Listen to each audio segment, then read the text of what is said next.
Assalamualaikum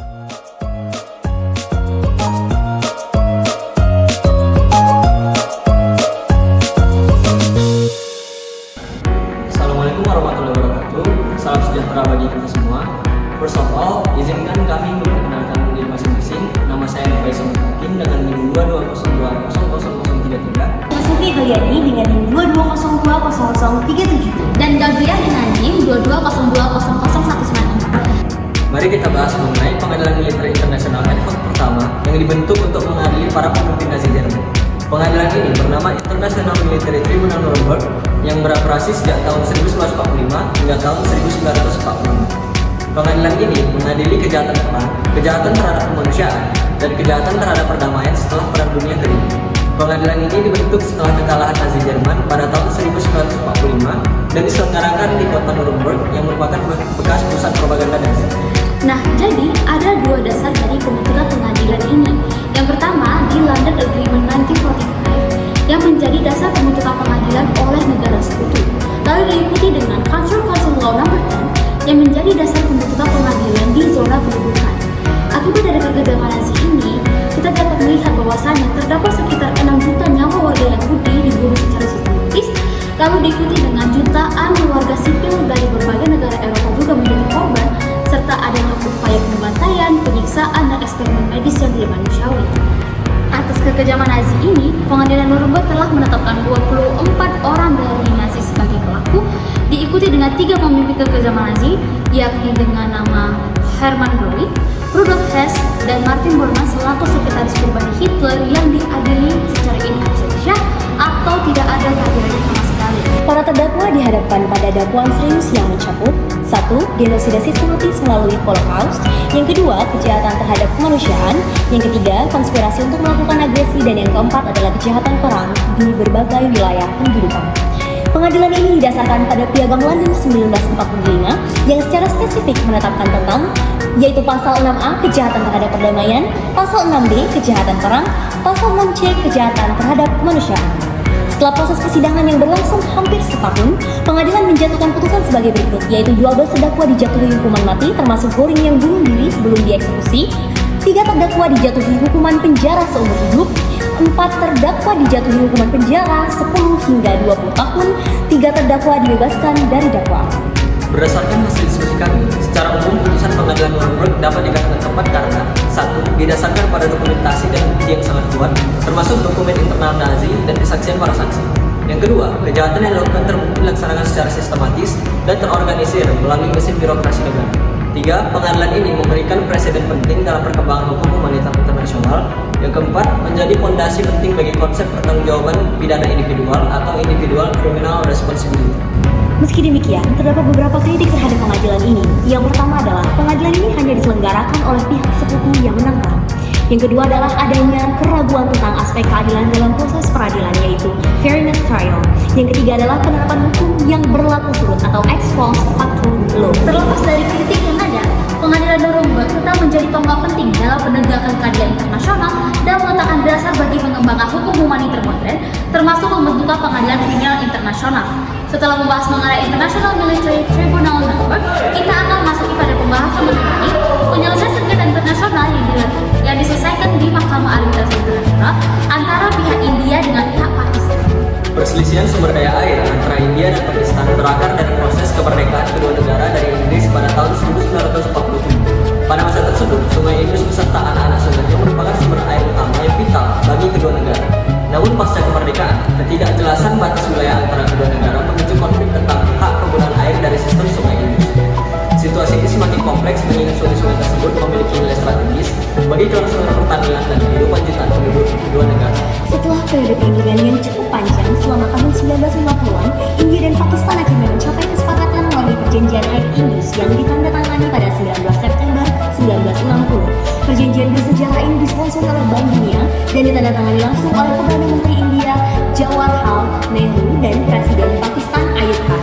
Perjanjian ini secara komprehensif mengatur pembagian sumber daya air dari 6 sungai utama di wilayah Indus, Jhelum, Chenab, Ravi, Baz, dan Sutlej. Melalui perjanjian ini, alokasi air sungai Indus dibagi dengan proporsi 80% untuk Pakistan dan 20% untuk India, mencerminkan upaya untuk menciptakan keseimbangan dalam pemanfaatan sumber daya air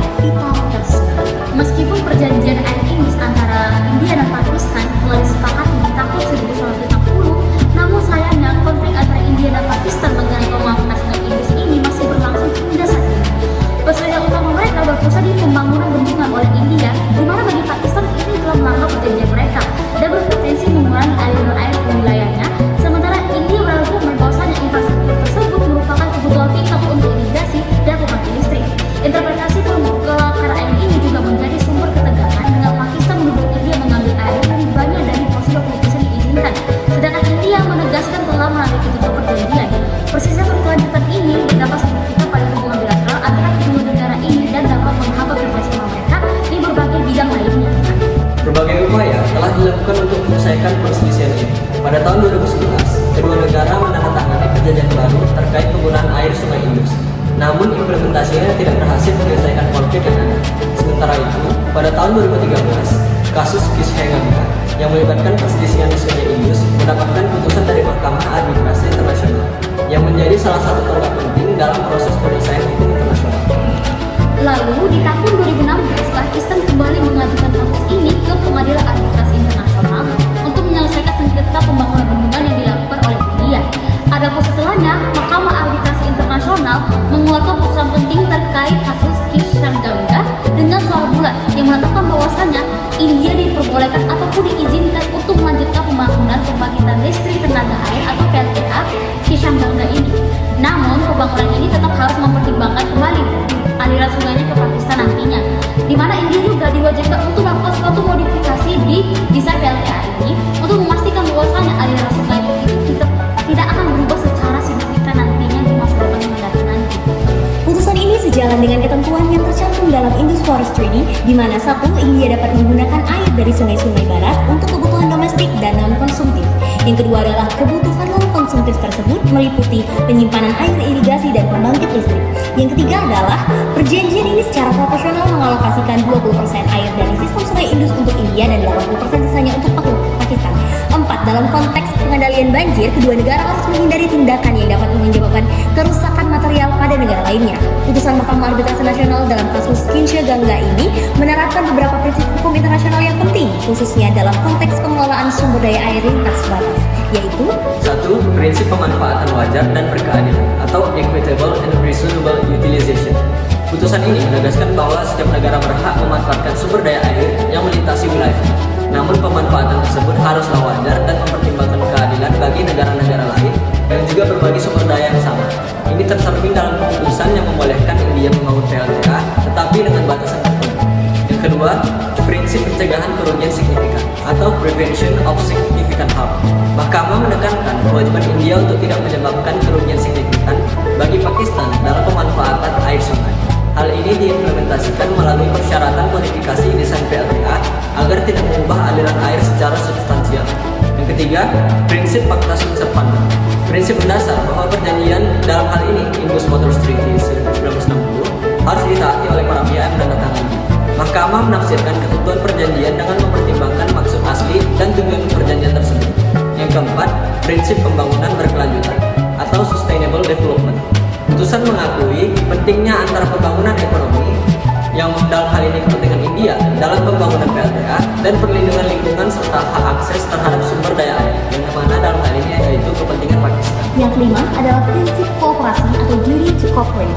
Putusan menekankan kewajiban kedua negara untuk bekerja sama dalam pengelolaan dan pemanfaatan sumber daya air bersama, termasuk berbagi informasi dan konsultasi mengenai proyek-proyek yang dapat berdampak pada aliran air. Yang keenam adalah prinsip kedaulatan terbatas atau limit territorial sovereignty. Mahkamah menetapkan konsep bahwa kedaulatan suatu negara atas sumber daya alamnya dibatasi oleh kewajiban untuk menghormati hak negara lain. India memiliki hak mengembangkan proyeknya tetapi terbatas oleh kewajiban memperhatikan kepentingan dari Pakistan. Yang ketujuh adalah prinsip interpretasi perjanjian yang efektif atau effectively treaty interpretations. Mahkamah menafsirkan Indus Waters Treaty dengan cara memberikan efektivitas kepada seluruh ketentuan perjanjian, tidak hanya pada bagian tertentu. Dan yang kedelapan adalah prinsip proporsionalitas atau proportionality. Putusan mencerminkan keseimbangan proporsional antara hak India untuk mengembangkan kepentingan dan Pakistan dalam mempertahankan aliran sungainya sesuai dengan alokasi 20% untuk India dan 80% untuk Pakistan yang ditetapkan dalam perjanjian. Atas putusan ini, kami telah melakukan semacam evaluasi, di mana menurut kelompok kami, keputusan yang dikeluarkan oleh Mahkamah Arbitrase Internasional telah tepat, di mana mereka telah mempertimbangkan keseimbangan kepentingan kedua negara. Lalu putusan ini juga telah memberikan izin kepada India untuk melanjutkan pembangunan infrastruktur yang diperlukan untuk pembangunan ekonominya. Namun, izin tersebut juga disertai dengan kewajiban untuk tidak mengganggu atau memutus aliran air sampai ke Pakistan. Putusan ini tidak hanya berlaku untuk kasus Kishan Ganga saja, namun juga menjadi presiden untuk proyek-proyek di masa depan nanti. India juga telah dilarang membangun pembangkit listrik, tenaga air, pabrik atau proyek lain yang dapat memanipulasi ataupun mengubah aliran air sampai ke Pakistan nantinya. Lalu pembahasan di analisis sebelumnya juga merupakan akhir dari presentasi kelompok kami. Adapun harapan kami, pembahasan ini dapat menambah wawasan, terutama dalam memahami sengketa-sengketa yang terjadi di bidang internasional. Sekian yang dapat kami sampaikan dari presentasi kami. Semoga apa yang kami sampaikan dapat menambah wawasan kita semua. Demikian, Assalamualaikum warahmatullahi wabarakatuh. Salam sejahtera untuk kita semua.